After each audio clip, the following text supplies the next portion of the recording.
Hello guys, welcome to this video. Today we are going to build a basic calculator. From what we have learned earlier in this channel, we're going to make use of some things you learn, like the first one, we're going to make use of variables.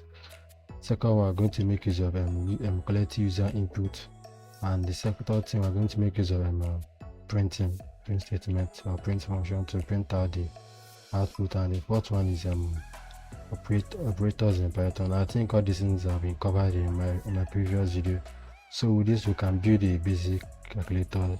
So right now we're going to use our common sense right now. I know we've done something similar to this.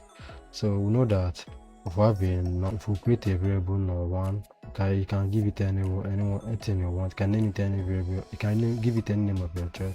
I will say no1 is equals to 1, and we say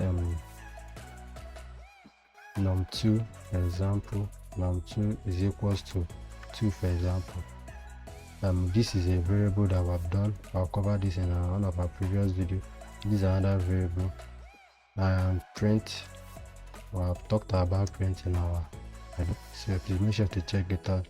And we'll print num1, okay, plus num2, for example. I've covered operators. Operators are just what is for mathematical operations. So we know that num1, which is 1, plus num2 in our case, which is 2. We know that the answer to this variable is going to be 3. I think 1 plus 2 should be 3. I think we all know that. Well, let's see what we get. As you can see, 3. With this we have built a basic calculator. With this understanding, we have built one of the basic calculator. You can decide to put the negative sign here, which is the minus. Our that 1 minus 2 is minus 1. You can type that on your calculator to find out whether it is true or not. I think with this we have built a basic calculator, but let's make it a little bit more entertaining. So we'll do it by collecting an input, the run. So on the run, and then you can see enter num1, for example. So I'm going to do that. I can say enter num2. Why did I put this in for? It's always a good practice to let this thing can be anything of your choice, and this name also it must be here, but I just want someone that is writing, someone that is running this script to know what he or she supposed to put here. So if I were to leave it empty, it's going to be blank on that here, and you won't know what to put or when to put it. So this is one of that this input collect input from a user, which I've covered in one of my videos. So we're collecting inputs to this. So what we get is going to be stored here. Let's example in our case we'll type 1 here. 1 is going to be stored here. Second one, we will type 2. 2 is going to be stored here. So if I was to do, let's say, remember we'll put here is going, let's say we put 1 here, I will type 2 here. So it's going to be 1, which is this guy, or 1, which is this guy, then plus num2, which is 2, for example, which our answer is going to be 3. But here at this point we're still going to get an error. Well, let's see the error that we'll get. Let's say num1 like 1, and then num2 is going to be well, we'll have an error. We're going to have what is called I call it misunderstanding. It come like, since this what an input gets, what an input stores this as a string. So what actually happens here is this. What actually happens here is when we put our 1 here, put our 2 here, it's going to be 1 plus 2. 1 plus 2. So this is a string, so it's going to be 12. So it's going to be a string of 12. You see what I just plus 1 plus 2 to it, just like saying my full name is for example, I come here and say Ezee Kits. What the output is going to be Ezee Kits. You see that they just add these two together. It doesn't perform any mathematical operation on it, just tend to add it together.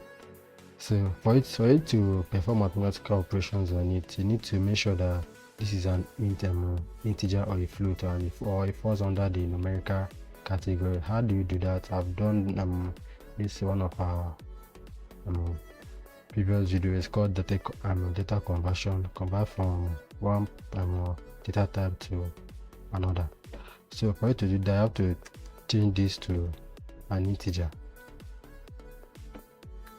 Okay, let me make it so let me give space so you understand it. Okay, what does this what you entered, for example, to tell it prompt you to enter number 1 and we entered 1, right? We entered 1 and this one is going to be stored as this. So right, we entered 1, this one is going to be stored as, and what does this integer does? One integer will run the int will run it and then convert it to a single one. You understand? Convert it to a single one. Convert it to a single one. So we can now, if we do the same thing for the second one, do the same thing for second one, enter to the same thing. What happened? The example I used to show here is going to happen 1. So at this point now it's going to be 1 plus 2. You understand?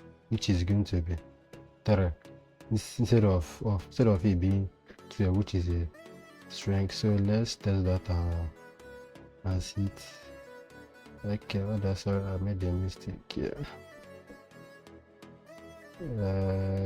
This was supposed to be for the guy. Yeah, I think that fits the problem. So sorry. You can see enter on 1, or enter on 1, enter on 2. You can see we got output 3.